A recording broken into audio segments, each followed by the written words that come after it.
Good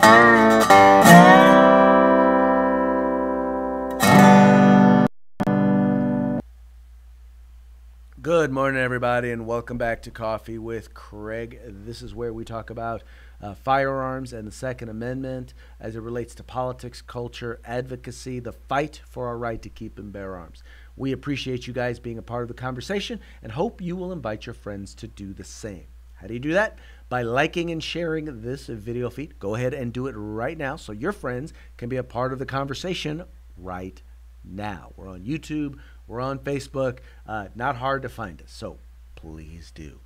All right, let's get into today's topic.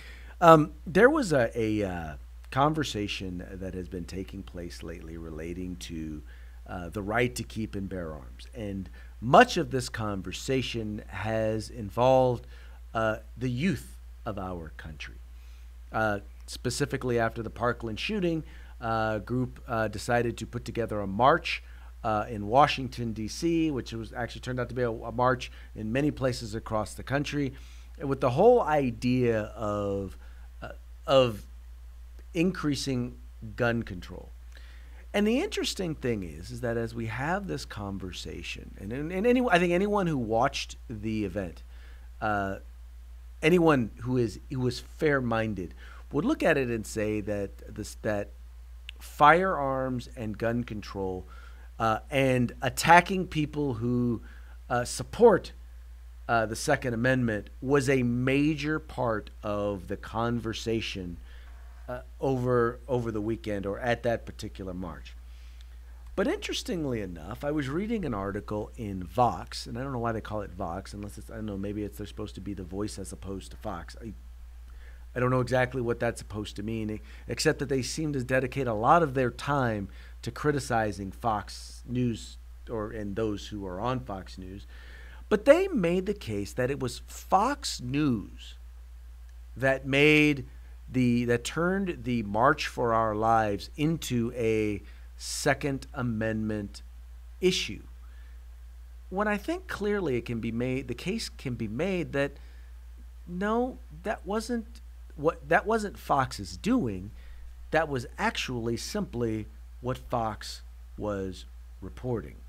Good evening and welcome to Tucker Carlson Tonight. If there's one lesson of this weekend's March for Our Lives, it's that ending violence in America is easy. So easy that even children know how to do it. All that stands between the broken, chaotic country we live in and the peaceful utopia of the future is a very small group of very evil people, mostly Republicans. As Parkland student David Hogg noted the other day, there are some, quote, sick effers out there who want to sell more guns, murder more children, and honestly, just get reelected. Well, on the stage on Saturday, his classmate Alex Wind agreed with this. Quote, if you take money from the NRA, Wind told the crowd, you have chosen death. So it's all pretty straightforward. If the NRA wasn't so blindly committed to killing children, if they didn't enjoy murder for its own sake, we wouldn't have school shootings in the first place. It's that simple. Speakers of the march told us that repeatedly, and the media dutifully amplified that message and formed a protective ring around the activists. As Politico reporter Ben White put it, quote, the sickening efforts to slime, undermine, defame, and dehumanize these young people betrays an enormous amount of fear. In other words, shut up, America. Don't ask questions. The kids know what they're doing. Right. The kids know what they are doing. So, okay, so they did cover it, but I believe that in every single point that was made in Tucker Carlson's commentary there was a specific point about things that, one, were actually said during this event, that were said by the people who put on the event. When they talked about going after politicians who support the Second Amendment, and by the way, because they support the Second Amendment, they are supported by the NRA. It's not, well, the NRA gave the money, therefore they support the NRA and the NRA's positions. No, they support the Second Amendment, and the NRA supports them for supporting the Second Amendment. as do we. Now, we don't give money like the NRA does, but we do make it a point to recognize politicians who do take actions that support our constitutional right to keep and bear arms. But once again, this individual specific, I mean, what did he do? What did he say that was not true? What lie did Tucker Carlson say in that particular commentary? I would say none. But then again, so he was talking. So then again, there was a piece, and once again, was telling you about this piece in Vox. It was written by a gentleman. His name is Alvin Chang. He's a senior graphics reporter, which means he likes to make all sorts of cool graphs and whatnot. And it's interesting because this particular guy has made a career, at least at Vox, of going after, of advocating, not just reporting, but advocating for liberal causes. Now, if you think I'm wrong, let me just read you a couple of the titles of the stuff that he's done. Asians are being used to make the case against affirmative action. There is the how Fox News turned the March for Our Lives into an attack on the Second Amendment. Yeah, they did that all on their own. Facebook and Cambridge Analytica scandal explained with a simple diagram. I wonder if he did a similar diagram for Facebook and the Obama campaign. Oh, Fox News really doesn't want to say Trump and porn star on air. Or here's another one.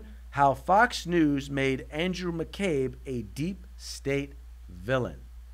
Now, mind you, this is all put together with, keep in mind in his little bio thing, he brags about his piece he did supporting Obamacare and how we went through 2 years of Hannity transcripts. Now, I know a lot of you out there like Hannity, but how many of you would go through 2 years of Hannity transcripts? Unless your goal was to undo Sean Hannity.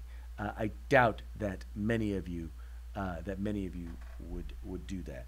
So anyway, so what does he point to as evidence that they in fact sought to make the march a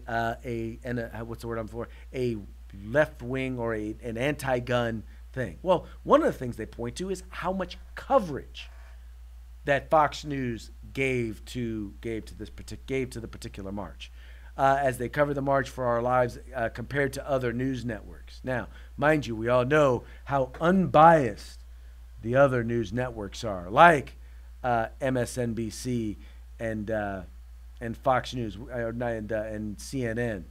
So here you note that pretty much, other than the fact that they did cover other things, you look at it, it pretty much mirrored what the other groups did. So in other words, if there was something that needed to be covered, they covered it. They just didn't spend or invest as much time. And then again, why would they? In particular, when the message of the march was about being anti-Second Amendment, which is something that, well, Fox generally as a rule tends not to support. They also talked about how much airtime they devoted once again to the March for Our Lives. 10% of CNN's airtime went to it, 11% of MSNBC's, and 6% of Fox. So, in other words, they covered it, but did any of them really cover it like as a major story beyond 11%? No, not at all. Now, one of the other things that they point to was that when Fox did talk about it, they talked about it as it relates to gun rights. Here's another sample. How much Fox News talked about gun rights during the armed teachers debate? Why wouldn't you talk about the fundamental right to self-defense, or allowing teachers in this case, to be able to exercise their constitutional right? Because keep in mind, no one's talking about arming teachers against their will. It's simply, if you are a teacher and you desire to be able to possess a firearm on campus and you have a concealed carry permit, it's about allowing you to do so. That has everything to do with the ability to be able to exercise your right to keep and bear arms. Once again, and then here when we talk about Fox News coverage, when they talked about the march, specifically talking about the text in the context of the Second Amendment. Well, let's see. People were up there talking about taking away people's constitutional right to keep and bear arms. I'm pretty sure that if that's what you're going to do, then people are going to have an issue with it. I don't know. I don't see that as being something that's completely out there and crazy. But I don't know. Maybe then again, I'm not Vox. Now, they also pointed to the fact that they brought on people who contradicted the message of the march. Now, Fox's note, they like to call themselves fair and balanced, right? Now, they did bring on people. And if you watched Fox News, they did, in fact, bring on people who were supporters of the march, were in the march, and were the leaders within the march. But they also brought on people, students like this individual right here, who was a student there at Parkland High School who doesn't agree with their message. They brought him on. Sorry, let me make sure to get his picture up there. They brought him on, and, well, Fox News, other stations didn't want to have him on. Other stations didn't want you to hear from him. Other stations were not particularly interested in anything that individual had to say. Well, then what did Fox News want to do? And part of the thing was, getting back to some of the other things, is they really weren't interested in the truth.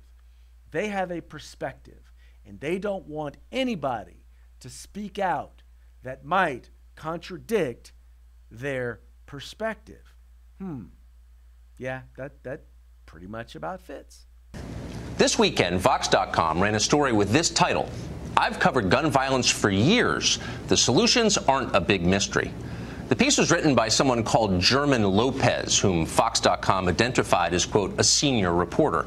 Lopez graduated with a journalism degree from the University of Cincinnati in 2012. He's still in his 20s. "I've covered gun violence for years," may be an overstatement. Nevertheless, Lopez approached this subject with all the self-confidence of an eminent research scientist wading in data. What America likely needs, Lopez concluded, is something more like Australia's mandatory buyback program, essentially a gun confiscation scheme paired with a serious ban on specific firearms, potentially including all semi-automatic weapons. All semi-automatic weapons? There are more than 100 million of those in the United States right now, and the overwhelming majority of them are sitting in the bedroom closets of law-abiding Americans who've done nothing wrong and don't have plans to do anything wrong. So how exactly would we confiscate all those guns? Somebody would have to go door to door to take them by force, arresting anyone who resists. In the name of ending gun violence, people would be shot to death. There's no question about that. So who exactly is going to do it? Local police, the FBI, Delta Force? German Lopez of Vox did not volunteer for that job himself.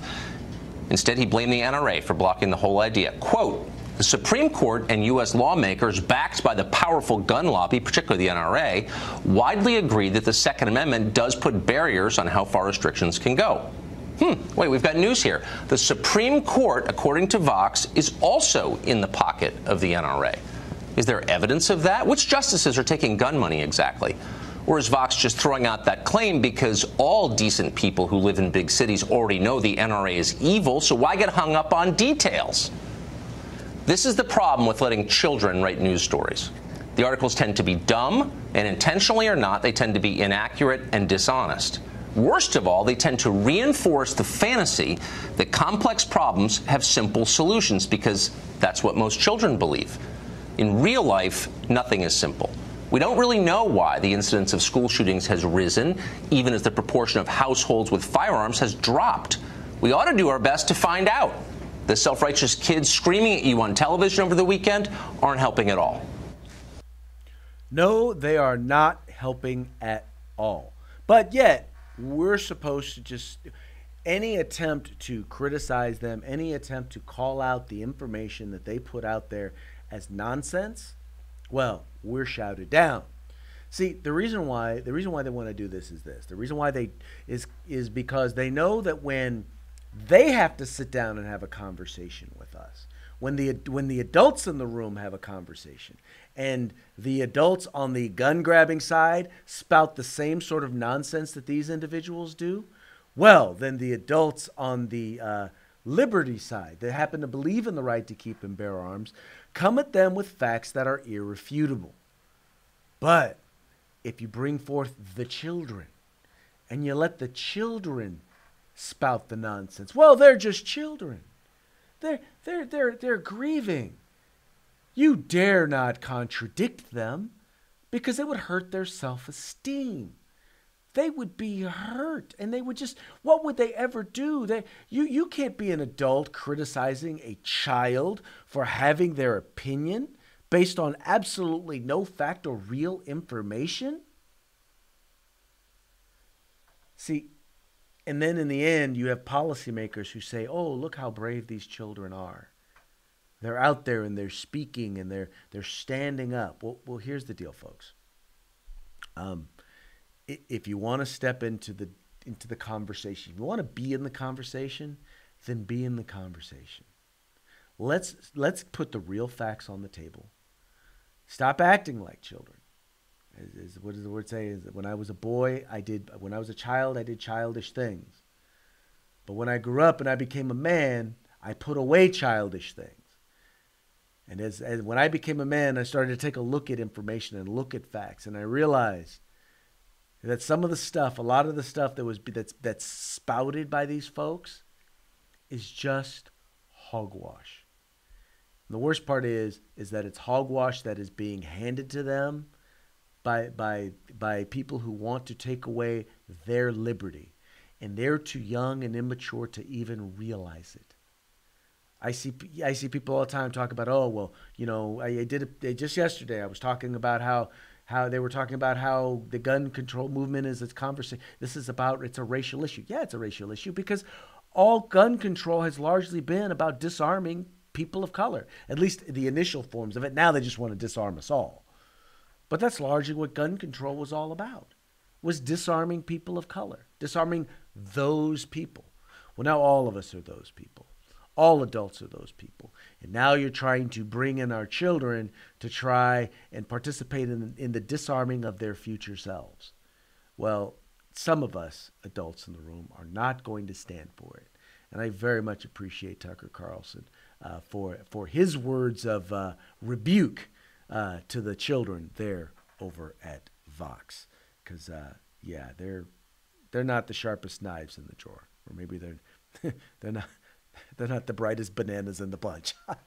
Anyway, folks, that's going to be it for today's Coffee with Craig. Thank you so much for tuning in. We appreciate the fact that you guys like and share these videos, letting people know about the Firearms Policy Coalition. We are the home in the fight for civil rights. Remember, you got to use them or you're going to lose them. Stay free. If you like our videos, follow, subscribe, like, and share.